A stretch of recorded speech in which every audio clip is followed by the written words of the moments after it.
J They do या not respect ठिकाणी any position. 24 तास काम करतात They work त्या for सगळ्या 24 hours. कार्यकर्त्यांना देखील हा I विजय would या like ठिकाणी to मी समर्पित dedicate करतो. this victory to जय them. हिंद, जय Maharashtra. Jai Hind, Jai Maharashtra.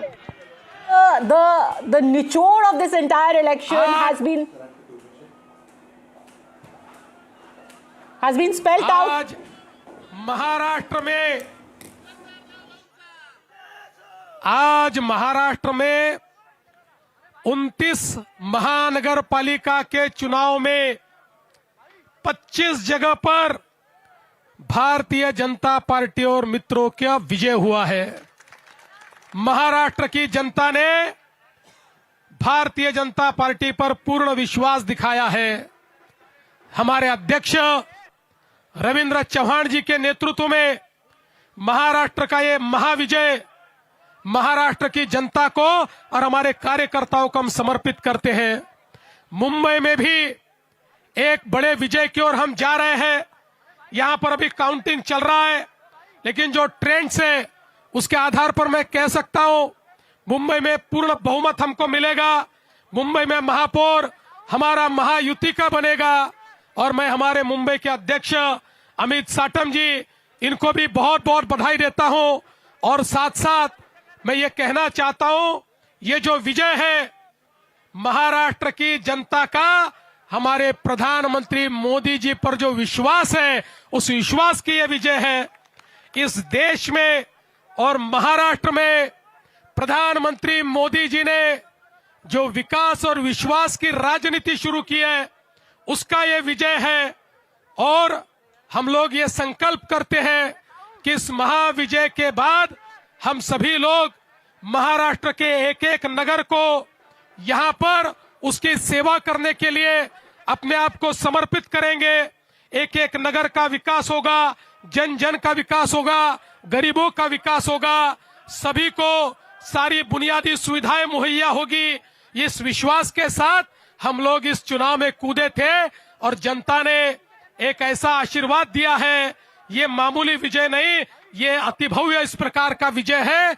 इसलिए ये विजय मैं सभी को समर्पित करते हुए आप सभी का बहुत बहुत मैं अभिनंदन करता हूं, सभी को बधाई देता हूं और अपने शब्दों को विराम देता हूं। धन्यवाद। जय हिंद, जय Maharashtra. All right, so that was Amruta Fadnavis giving thanks to all of the party workers. But I want to point out that there are some things he didn't repeat in Hindi. Vasudha joins us now on our broadcast. And what he said in Marathi, he said, Hindutva and Vikas is one. We are Hindutvawadis. This is the vision of the Prime Minister, but Hindutva and Vikas Mahayuti is proud of Hindutva, and I think this is a theme that we've been speaking of since morning. This is a win of ideology, and people of Maharashtra, not just Mumbai, people of Maharashtra have said, here is a party that stood by ideology. They said, we are coming to you with the ideology of Hindutva plus Vikas. We don't want you to be splintered into Mumbaikar, Punekar, somebody who's from Nashik, who is from Pimpri. We are all Hindus and we are going to work for Hindus and others and also do progress, and that's spelled out by the CM now. That's right, Padmaja. In fact, this is a reiteration of his promise that Mumbai will have a Hindu mayor, also a Hindu Marathi mayor, and that was not just probably in response to what the opposition was saying, and this is exactly what he has consistently believed in. He comes from the RSS, and in Nagpur, coincidentally, the BJP has beaten its own performance of 2017. So clearly, this is a big win for the BJP, especially under Devendra Fadnavis. Absolutely, and look at the places where the kind of results that have been thrown up for the BJP in Pune, in Nashik, in Nagpur, in Mumbai. So all of this, there was a note of caution that we have also been talking about. He said that the counting in Mumbai is still on, but the trends are very clear that we are going to give a Mahapod, a mayor from Mahayuti. So he has put his money on that. We're going to take a very, very quick break at this point. Ek rahenge to safe rahenge, ironically was said by Sanjay Raut just before polling. But that's something that seems to have come true for the BJP. Quick break, back in a minute.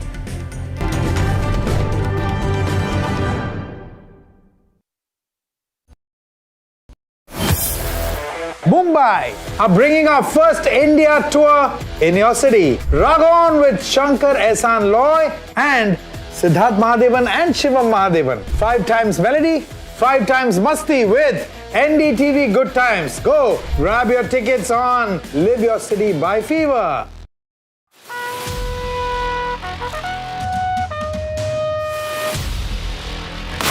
Watch Jai Jawan with me this Republic Day only on NDTV.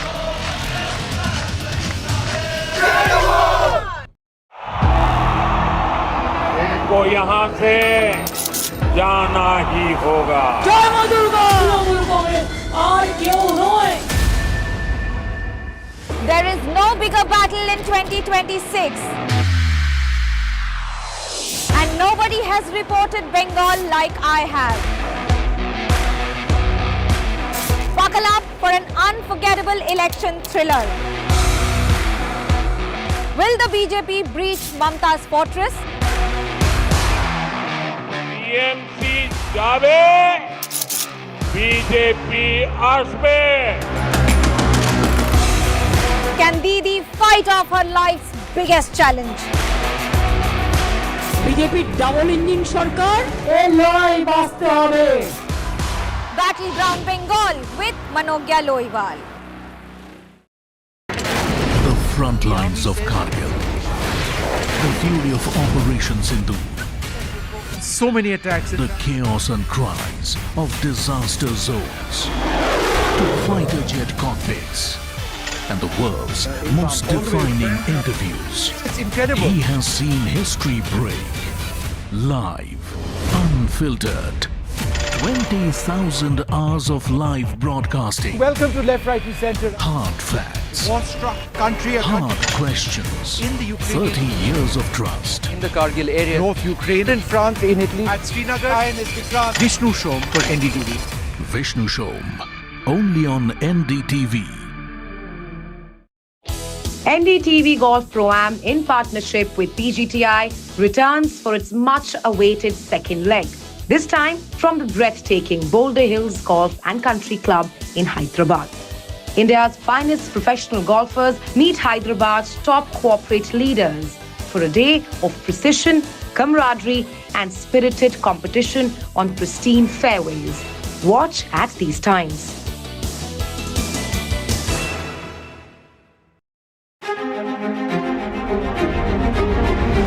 Every winter, the World Economic Forum at Davos becomes the world's thinking room, where power, policy and purpose converge, where the future is examined and reimagined.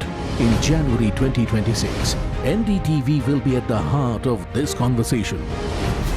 NDTV Ignite at Davos, this January on the NDTV network.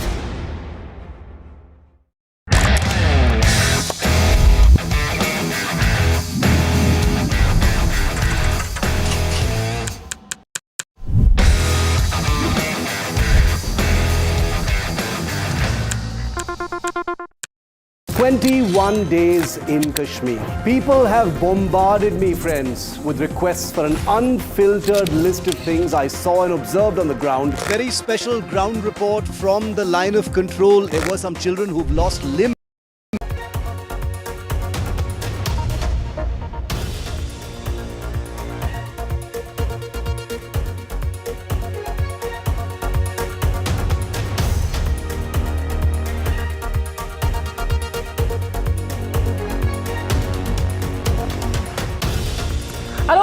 Mumbai Cha Dhurandhar is Devendra Fadnavis, and it's not just about Mumbai where the Thackerays have been unseated, but across Maharashtra the saffron is fluttering. Devendra Fadnavis gave a victory speech in the headquarters of the BJP for Maharashtra and Mumbai just a while ago, made it very clear Hindutva and Vikas, that's the formula.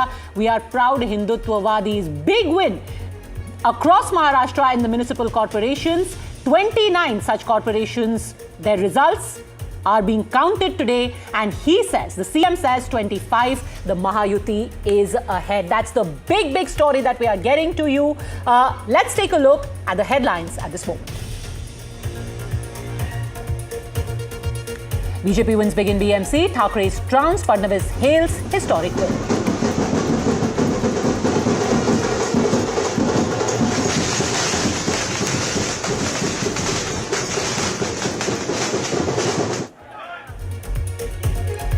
BJP takes a lead in both Pune and Pimpri-Chinchwad as well. Highly anticipated reunion of the Pawar family doesn't really create a dent.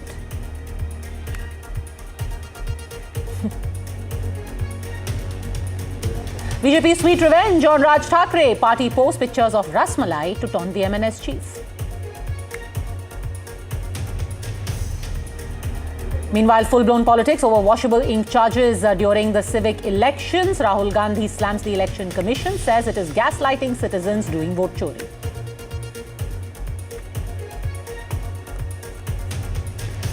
Kapoor versus Kapoor saga escalates. Karishma Kapoor tells the top court that Priya Kapoor's plea seeking details of her divorce is frivolous. Both the ladies are engaged in a heated legal battle over Sanjay Kapoor's wealth of 30,000 crores.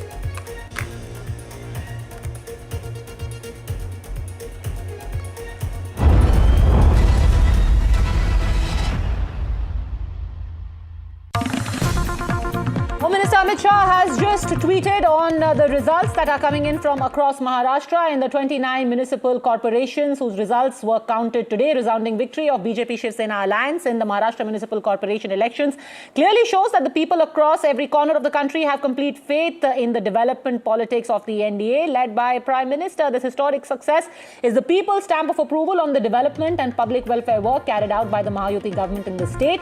Heartfelt gratitude to people of Maharashtra for this immense support. So you have Amit Shah there talking about the results across Maharashtra, not just in Mumbai alone. Across Maharashtra, what has happened, what the results are being seen right now is a stamp of approval on the development politics of the Prime Minister, his vision, and of course the work done by the Mahayuti. Ankit Tyagi, Anuj Raite, both of them joining us live right now. JP Nadda, in fact, has also reacted to the results now. JP Nadda, the outgoing BJP president, what has he said?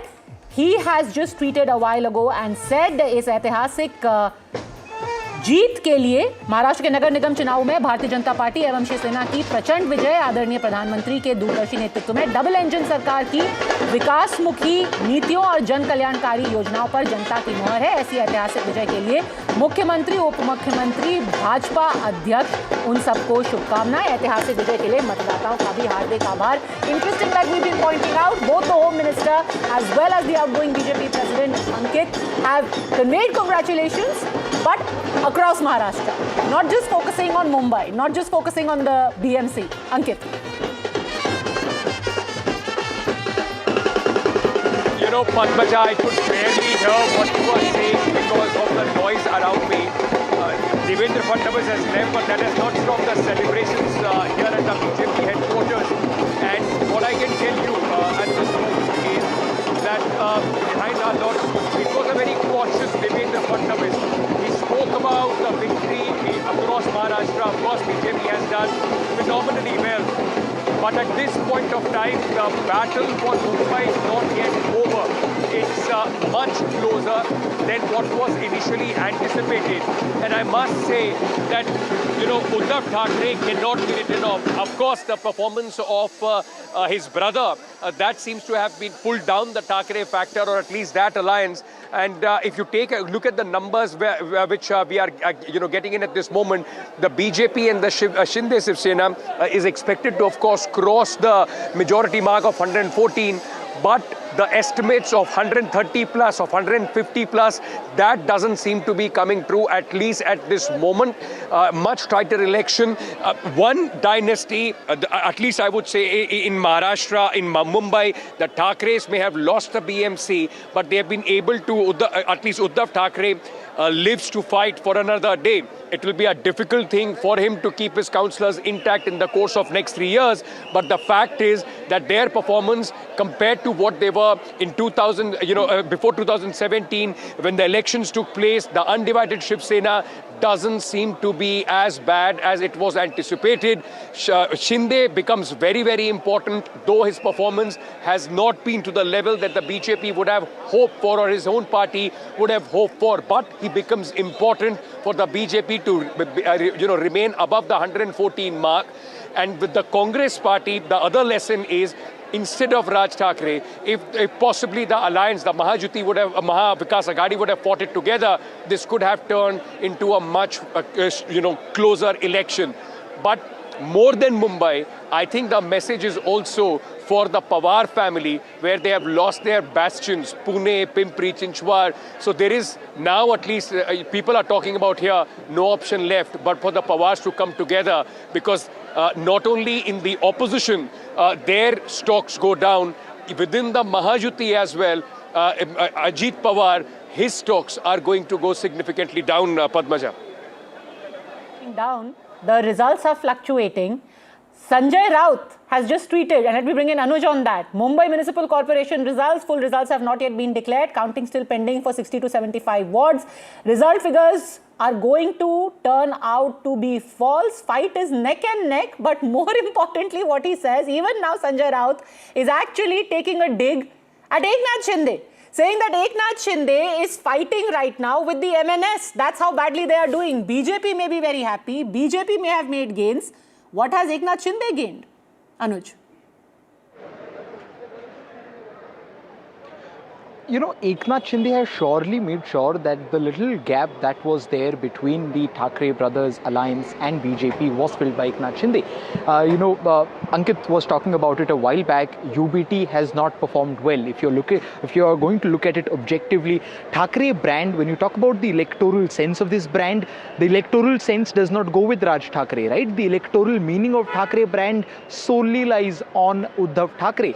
And this was an election where, of course, he was put on a back foot given the fact that those fighting against him were in power, and it was not Uddhav Thackeray who was leading this overly aggressive Marathi first. Of course, he was a part of that campaign, but he was not leading that campaign. He was riding very carefully, making sure that he does not let go of the newly inducted minority voters that have come in with the UBT, but also make sure that he keeps the North Indian voters which are heavily dwindling as far as Thackeray faction is concerned, and still make sure that he gets a majority of the chunk from the Marathi vote share as well. And considering all of these factors, he, till the very last end, we can see that was giving a very tough fight, Uddhav Thackeray's party, that is to the Bharatiya Janata Party. And that is surely something that Sanjay Raut is reflecting on this case. But when you talk about Eknath Shinde, what Eknath Shinde has done is that Eknath Shinde was never supposed to be a part of this election to defeat Uddhav Thackeray in the first place. He was only supposed to be here as a complementary force when it comes to BJP, because BJP's primary stronghold in Mumbai is in the western suburbs. It is in the northern suburbs, places which are densely populated with the North Indian and the Gujarati population. The main or the sole reason to have Eknath Shinde in this election, and the reason why the BJP conceded as many as 90 seats to him, which was surprising to even many leaders from the Shinde faction, was just to keep the Thackerays in check in the Marathi dominated areas. When you talk about areas like Shivdi, Dadar, Warali, all of these places, why has the vote share of the Thackerays, why is there no clean sweep for the Thackerays? Because when you look at the result, when you look at the individuals who are fighting there, there is a considerable amount of dent which has been caused by Eknath Shinde, and that is his achievement in this election. All right, let's quickly listen in to what the Chief Minister said a while ago when he made his first public appearance. Of course, he spoke to a lot of leaders, Ravindra Chavan, Amit Satam on the phone. He met Ramdas Athawale, but when he came out, he came to the party headquarters for Maharashtra in Mumbai and pretty much gave out the formula that will be replicated by the BJP, not just in Maharashtra, but elsewhere as well. Hindutva plus Vikas. आज महाराष्ट्र में 29 महानगर पालिका के चुनाव में 25 जगह पर Bharatiya Janata party और मित्रों का विजय हुआ है। महाराष्ट्र की जनता ने भारतीय जनता पार्टी पर पूर्ण विश्वास दिखाया है। हमारे अध्यक्ष रविंद्र चौहान जी के नेतृत्व में महाराष्ट्र का ये महाविजय महाराष्ट्र की जनता को और हमारे कार्यकर्ताओं को हम समर्पित करते हैं। मुंबई में भी एक बड़े विजय की ओर हम जा रहे हैं। यहां पर अभी काउंटिंग चल रहा है, लेकिन जो ट्रेंड्स है उसके आधार पर मैं कह सकता हूं मुंबई में पूर्ण बहुमत हमको मिलेगा। मुंबई में महापौर हमारा महायुति का बनेगा और मैं हमारे मुंबई के अध्यक्ष अमित साटम जी, इनको भी बहुत बहुत बधाई देता हूं। और साथ साथ मैं ये कहना चाहता हूं, ये जो विजय है महाराष्ट्र की जनता का हमारे प्रधानमंत्री मोदी जी पर जो विश्वास है, उस विश्वास की ये विजय है। इस देश में और महाराष्ट्र में प्रधानमंत्री मोदी जी ने जो विकास और विश्वास की राजनीति शुरू की है, उसका ये विजय है। और हम लोग ये संकल्प करते हैं कि इस महाविजय के बाद हम सभी लोग महाराष्ट्र के एक एक नगर को यहां पर उसकी सेवा करने के लिए अपने आप को समर्पित करेंगे, एक एक नगर का विकास होगा, जन जन का विकास होगा, गरीबों का विकास होगा, सभी को सारी बुनियादी सुविधाएं मुहैया होगी। इस विश्वास के साथ हम लोग इस चुनाव में कूदे थे और जनता ने एक ऐसा आशीर्वाद दिया है। ये मामूली विजय नहीं, ये अति भव्य इस प्रकार का विजय है। इसलिए ये विजय मैं सभी को समर्पित करते हुए आप सभी का बहुत बहुत मैं अभिनंदन करता हूं, सभी को बधाई देता हूं। And Deputy CM Eknath Shinde spoke to us a while ago as well. Let's listen into what he said.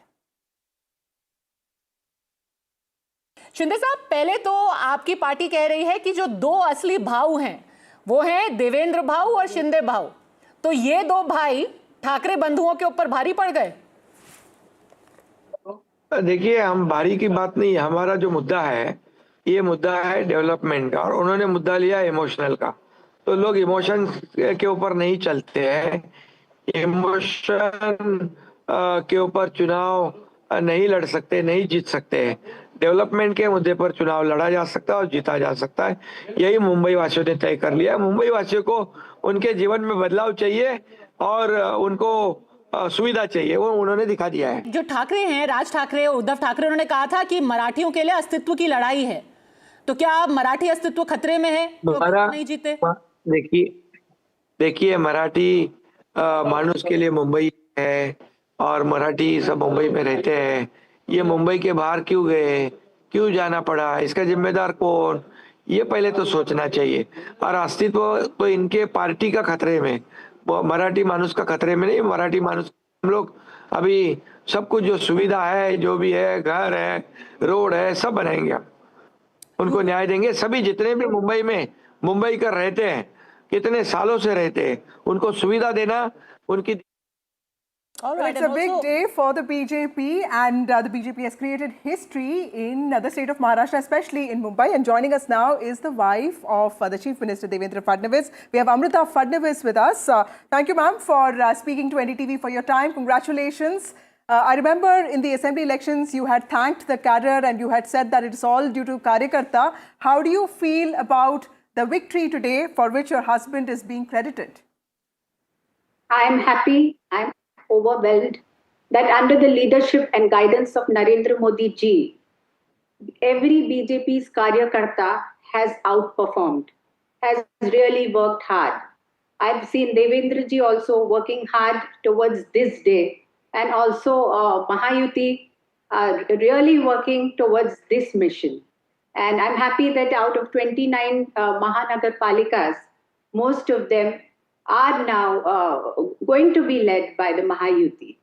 In that sense, do you think finally that question has been settled कि असली मुंबईकर, असली मराठी मानूस कौन है? Because ये अस्तित्व की लड़ाई बताई जा रही थी। ठाकरे बंधु कह रहे थे हम हैं मराठी मानूस और ये लोग खतरे में डाल रहे हैं. Has that question been settled? Today's voter, the youth or even women, they have very properly voted out this politics which is of caste, which is divisional, and they have voted for politics of development, politics which is honest, good governance, and also seen what changes they have brought in, like the infra development across various cities, and then voted. So I'm thankful to the youth, the women, and everyone in Maharashtra. They have opened their eyes and voted this time. And this makes the work even more challenging for this new Mahayuti in Maharashtra in various corporations, because there are a lot of expectations in every sphere. Amruta ji, you're also a Mumbaikar, and help us understand objectively what is it that you want for Mumbai, because when we talk about development and infrastructure, there's also the story of potholes. So the corporation should work hard for the requirements of a common man of Mumbai. A man of Mumbai, what does he need? There are basic requirements which are yet unfulfilled. Aap hospitals dekhenge, the health facilities in government hospitals need to be improved to another level so that they can parallel with a private hospital. Schools dekhenge, they are towards improvement, but much needs to be done. As you said, commutation. Potholes is one part, plus infra, which will help in smoother travel. All these things where every common man is affected should be properly looked into. You know, as an artist, you also interact a lot with Gen Z. You have that interface. In recent times, we've heard a lot of commentary that Gen Z will rise up. Gen Z doesn't like the BJP. Maharashtra vote chori was alleged, and Rahul Gandhi especially made an appeal to Gen Z that you have to stop this vote chori. Today, after these results, what would you say to Gen Z as somebody who interacts regularly with them?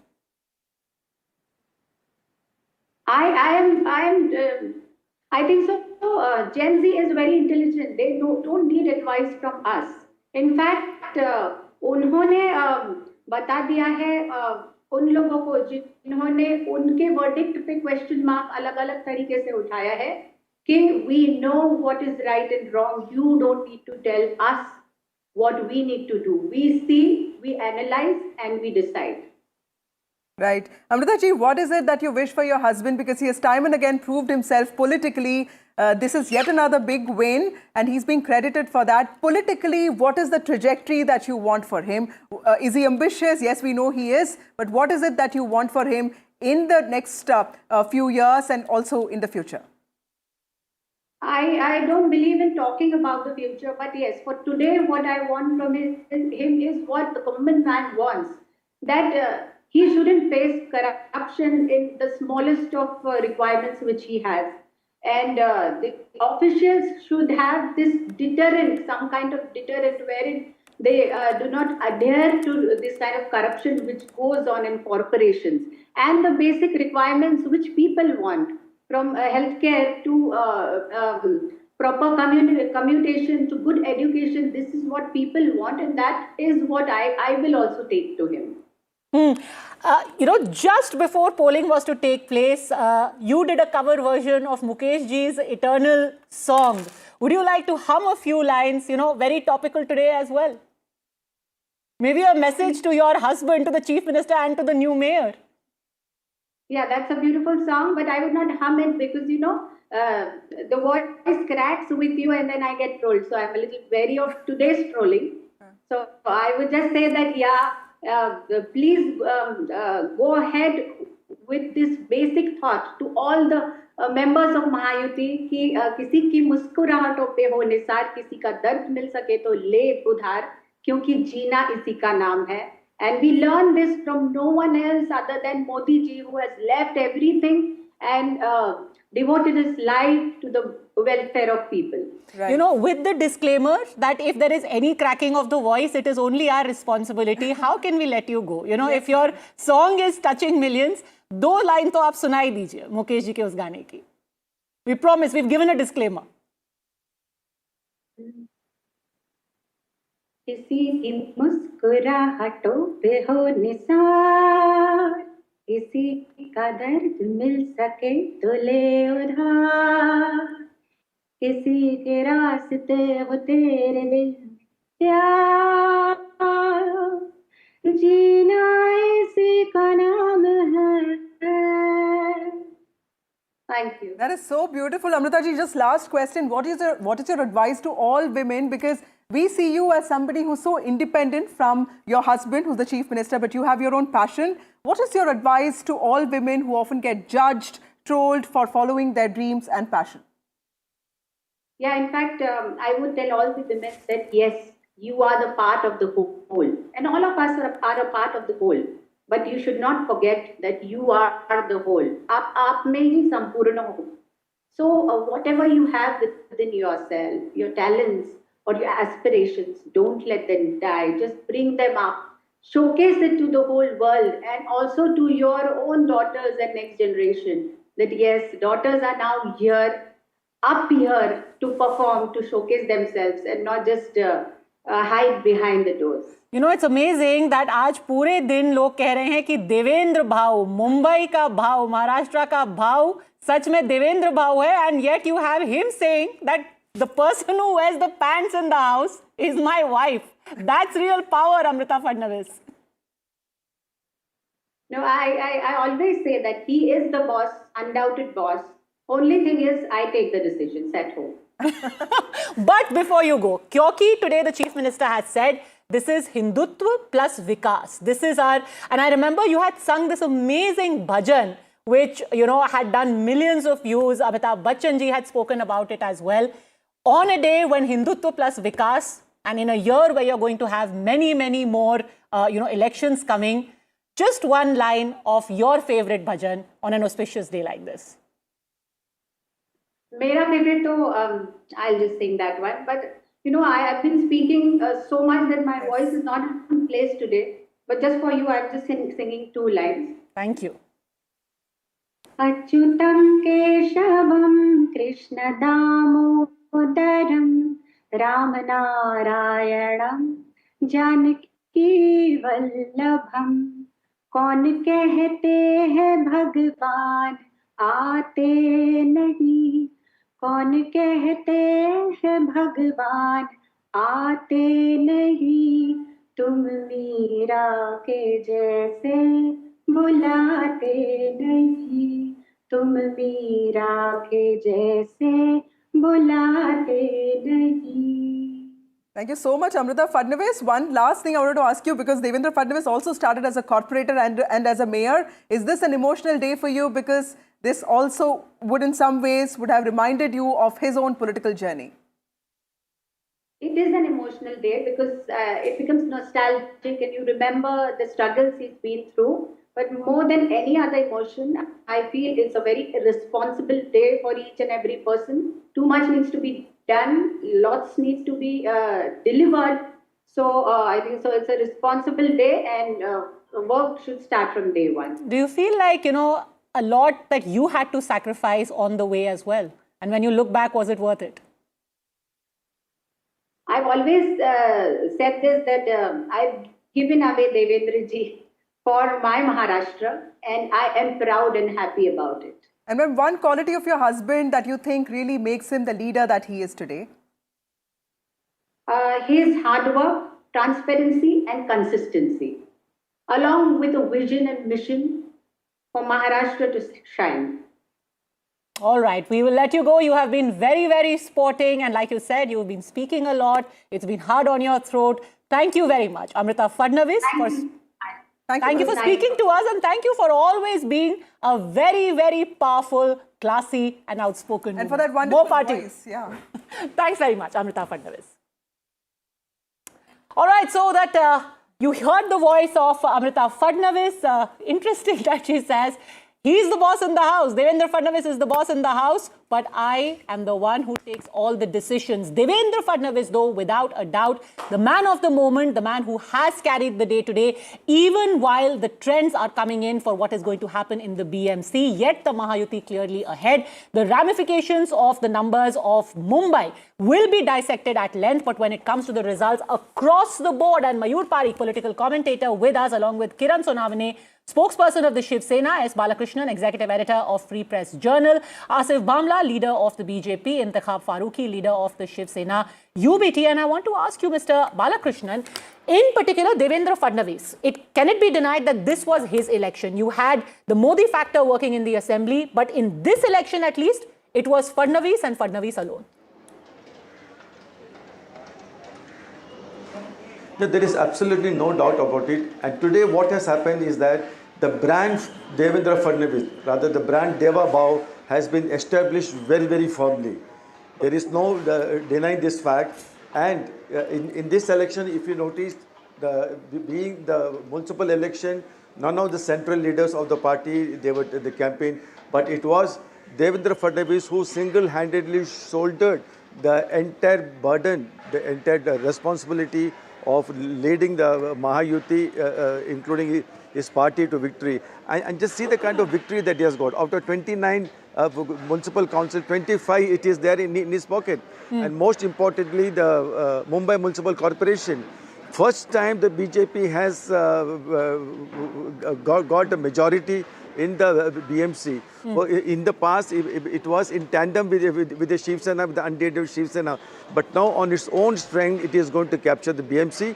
And apart from the fact that it has got 85,000 crore budget, the crucial thousands of crores worth of contracts will be decided by the standing committee, which is the statutory committee where the BJP will be dominating. The improvements committee, which will deal with land and change of reservation, that also will be controlled by the BJP. So the grip of the BJP over the BMC and then Mumbai's finances will be very firm. And in an interview given to me, Mr. Fadnavis made it very clear that he is going to completely overhaul the BMC. He said there was a lot of resistance from the BMC staff to suggestions from the state government. He says, I will crush the resistance and ensure that the people of Mumbai get a transparent and corruption-free administration, because for far too long people have suffered. Yeah, and now when you have a triple engine, people expect quick results, and the BJP has learnt it the hard way right here in Delhi. In Delhi, you have a triple engine. Now they are in charge of the MCD also. So the BMC is going to actually be a bigger responsibility than, you know, some trophy that they have got. Asif Bamla, don't rest on your laurels. Delhiites are, you know, putting the BJP on notice every day. Clean the Yamuna today. You clean the Mithi River tomorrow.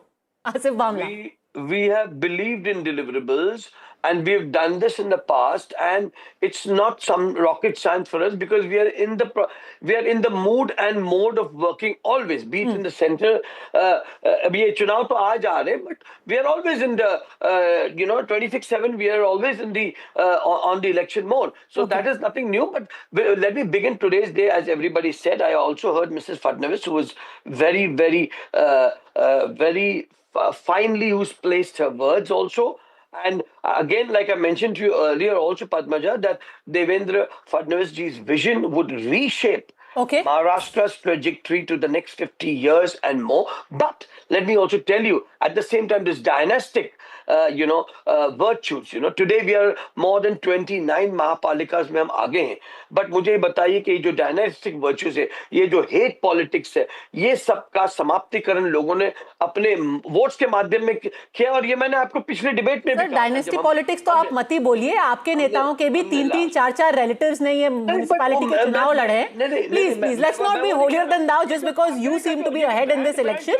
आपके भी बहुत नेताओं के dynasty को sorry, give me 30 seconds give me. ये जो brand चल रहा था ना, तो आज ब्रांड नहीं चलता जमीन पे. मुझे अब बताइए, there are more the number of public meetings that Devendra ji held in Mumbai itself. They had 7. The number of interactions with media like y'all he has done. Where were the Thackerays except for these two places in Thane? Fair. So as a personality, Devendra Fadnavis towered over the Thackerays. But let's not get into the dynasty debate. Intakhab Faruqi.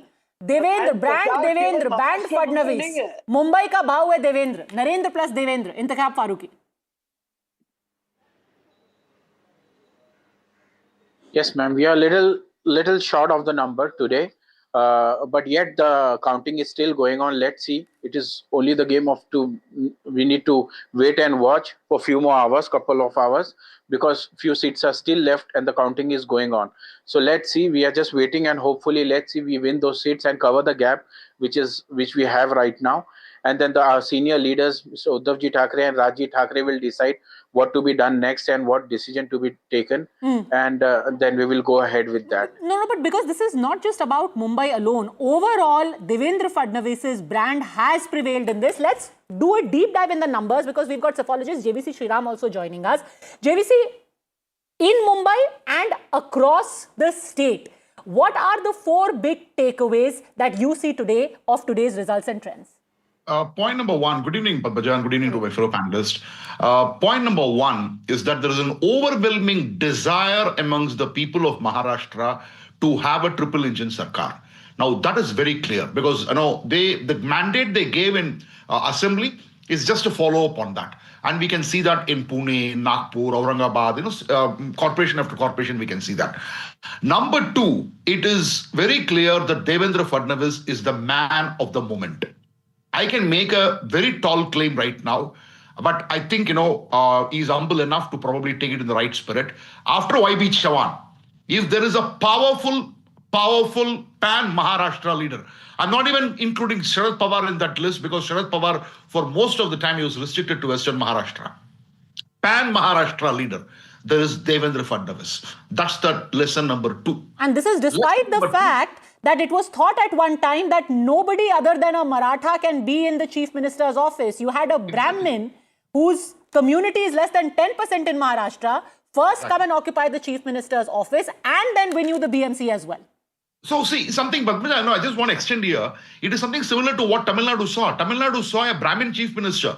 And in fact, you will always see that the Tamil Nadu is a state where you will have so much of hatred towards the Brahmins. Even publicly, they start talking. But Jayalalitha was a Brahmin. She was an Iyengar Brahmin who ruled, and she was an iron lady. So I think Devendra Fadnavis has gone up in stature in a big way, and today comparisons are odious, but I'm comparing him with YB Chavan. If there was one leader whom you should compare with, it is YB Chavan. And you know, Annamalai may have just given you point number 3 of this election, because you have the former president of the BJP in Tamil Nadu who has for the first time responded to the election results that we are seeing so far. Remember, Tejinder Tiwana, the man, he belongs to the Bharatiya Janata Yuva Morcha. He was fielded from one of the wards in Malad. He won. It was for Tiwana that Annamalai was campaigning, and now Annamalai has responded to the result and said strategy of dividing Mumbaikars is rejected. So I think that's fairly point number 3, JVC, that this entire narrative which seemed to have held sway this far, that this street fighter image of Thackerays and of the Shiv Sena, that is what Mumbaikars still somehow respond to. That's over. A new Mumbaikar is thinking of very different things. A new Mumbaikar doesn't believe in हम इसको रोक देंगे, हम उसको ठोक देंगे, हम मुंबई बंद कर देंगे, हम तुम्हें पीट देंगे. That doesn't work anymore. A new aspirational Mumbaikar is also voting perhaps as a Hindu. It's not just Mumbaikar. I'm talking about the pan Maharashtra. Because today, point number 4, which I want to mention, I will take it as number 3. Point number 4, Mr. Uddhav Thackeray has been restricted to island city. Let the results come out. Even Mumbai suburban, he would not have much traction. He is now restricted to an island city leader. So these are the 4 big takeaways as far as these elections are concerned. And Narendra, Devendra. That's what Narendra Modi ji once said. And Narendra in Delhi, and here is Devendra in Maharashtra. And that is proven today. Those are the important results. No, and in the sense, I again want to hark back to what the Chief Minister said, Mayur Parikh. He said, "Hum Hinduttvawadi hain, Hindutva plus Vikas," and that pretty much is the message of this election. And perhaps a formula that the BJP is now going to use and replicate in other states as well. Well, this is the word which now Uddhav Thackeray really refrain himself from speaking. Where earlier Balasaheb Thackeray used to say, "Maja ithe jamlela sarva Hindu bandhavano ani bhaginino." The moment Uddhav Thackeray stopped saying, "My dear Hindu brothers and sisters," now BJP is clearly stating that we are Hindutva with development. The agenda for the state is very clear and open and wide. The matter is very clear that the Shiv Sena party, UBT fraction, has moved themselves far away from Hindutva, and now here we can see that BJP is clearly taking away that place. But here, Padmajaji, I have some very important and very interesting analytics as you all were talking about, but here I have some very interesting facts here. BJP was contesting on 96 seats against Shiv Sena UBT. More than 50% of the seats are won by BJP. However, on 67 seats, Shiv Sena UBT was contesting against Shinde Sena. More than 50% seats are being won by Shiv Sena UBT. So matter is very clear. When it comes to the BJP versus UBT, BJP is clear winner, and this signifies that BJP has clearly taken that place of Hindutva. On other hand, when it comes to Shiv Sena versus Shiv Sena, the Marathi Manus is still giving vote to UBT Sena. That's because Sada Sarwankar's son as well as Ravindra Vaikar's of the Shiv Sena. Sir, bataiye. Actually in terms of strike rate, Uddhav Thackeray's party has a better strike rate than your party. Kiran Sonamne.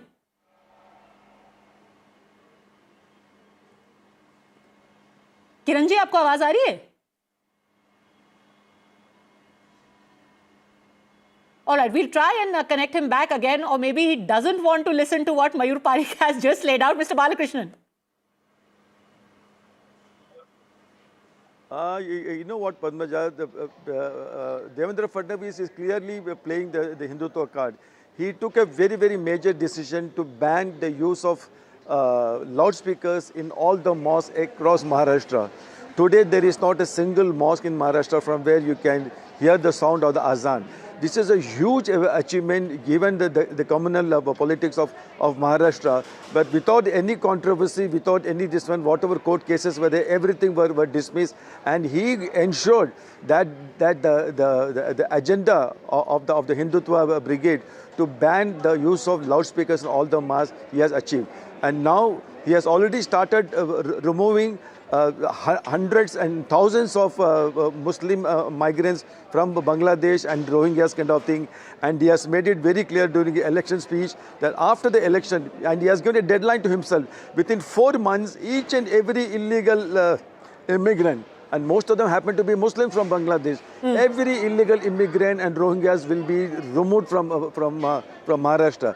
These are decisions which are taken on the ground, and they have they are warming the cockles of the RSS and the Hindutva brigade. And in that sense, warming the cockles of the voter as well, if he is responding in this fashion. And JVC, is it safe to say that in this case, the Hindu vote stayed together largely, and the Muslim vote splintered?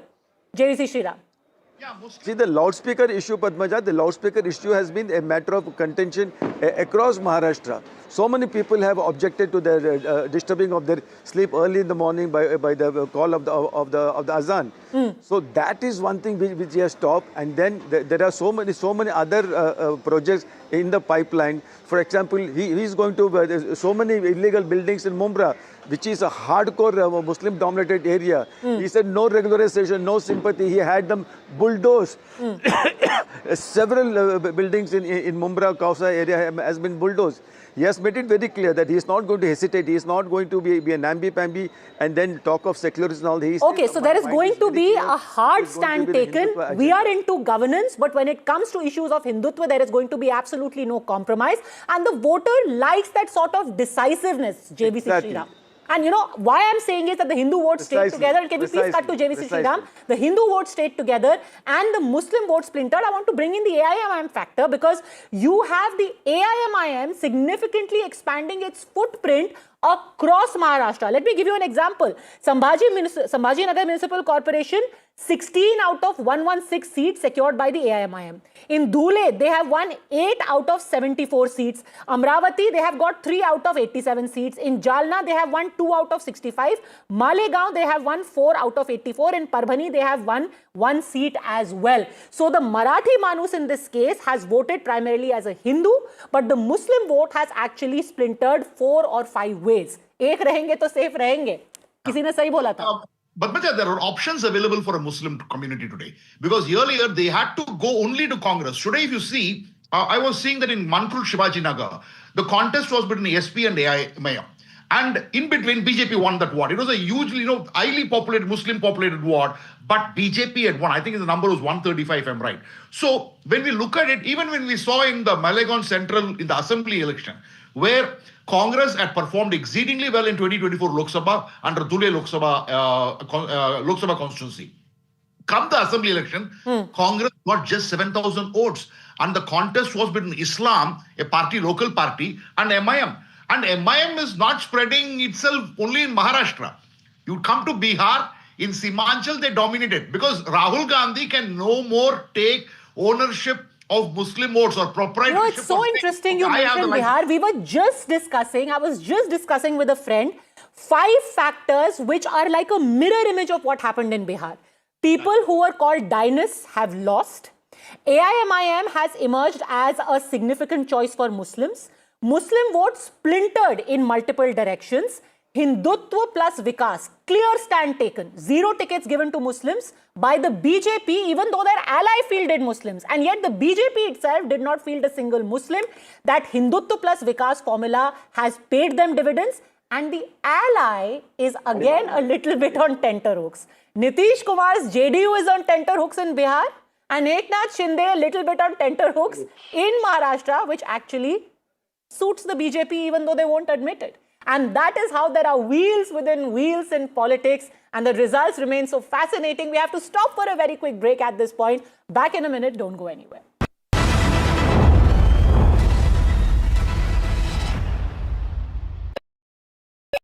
Across the country.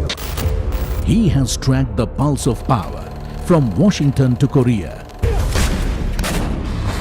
Witnessed history being made in global capitals and conflict zones. Brought clarity to complex issues of national security and international affairs. Aditya Raj Kaul, covering international affairs like no one else. Only on NDTV network.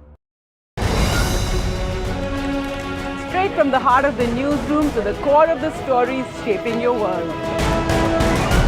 Join me, Gargi Raut, as I track all the developments as they break.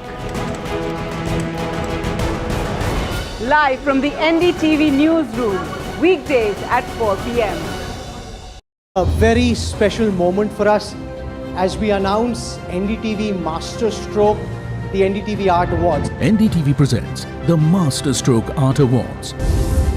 An odyssey of creative brilliance where the masterpiece meets its ultimate recognition. NDTV bringing this subject forward would have a great integrity of putting it forward where people could understand the importance of art. This award that is being started, I'm sure is going to be amazing. Art for India and for Indians is an expression of our Atmanirbharta. It's actually quite a formidable jury, so I think we'll reveal a lot more as we go along. This is an amazing platform, I think, today what you're doing. Honoring the masters who define our creative landscape. Coming soon on the NDTV network.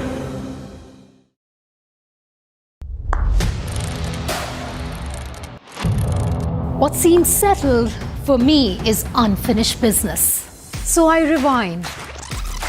I pause, I reflect, I dig, until what's buried stands up to be counted. Breaking ground, not just headlines, the meaning behind them. This is Breaking Ground with me, Vedika Sood. I don't sugarcoat. I shoot straight and tell you stories the way they need to be told. Unfiltered, unafraid, unmissable. That's how I roll. Watch me, Priyanka Deo, on NDTV World. Namaste.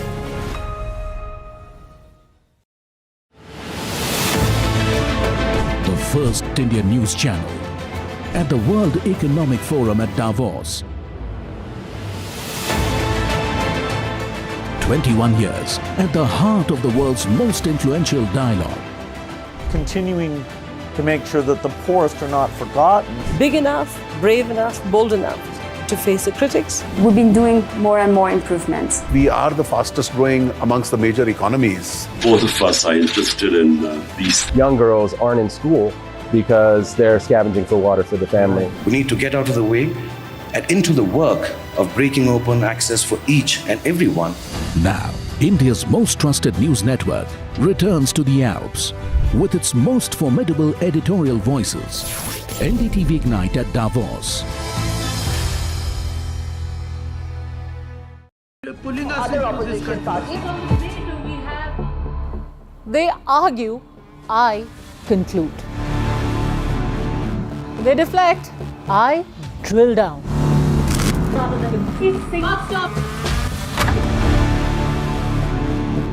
This isn't a free-for-all. It's a reckoning. No filler, no fog. Only the facts and where they lead.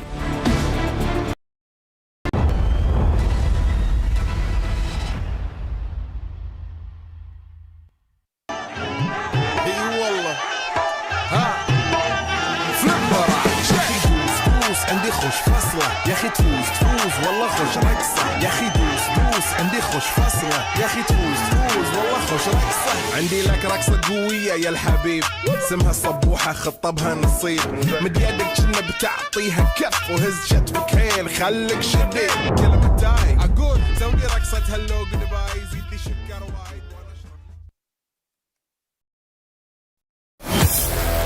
Mumbai are bringing our first India tour in your city. Rock on with Shankar Ehsan Loy and Siddharth Mahadevan and Shivam Mahadevan. 5 times melody, 5 times masti with NDTV Good Times. Go grab your tickets on Live Your City by Fever.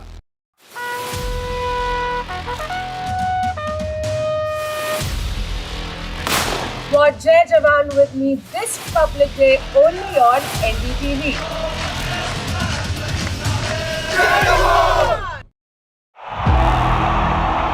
इनको यहाँ से जाना ही होगा। जय मां Durga! There is no bigger battle in 2026. And nobody has reported Bengal like I have. Buckle up for an unforgettable election thriller. Will the BJP breach Mamta's fortress? BMC जावे, BJP आसपे. Can Didi fight off her life's biggest challenge? BJP double engine সরকার এই লড়াই বাঁচতে হবে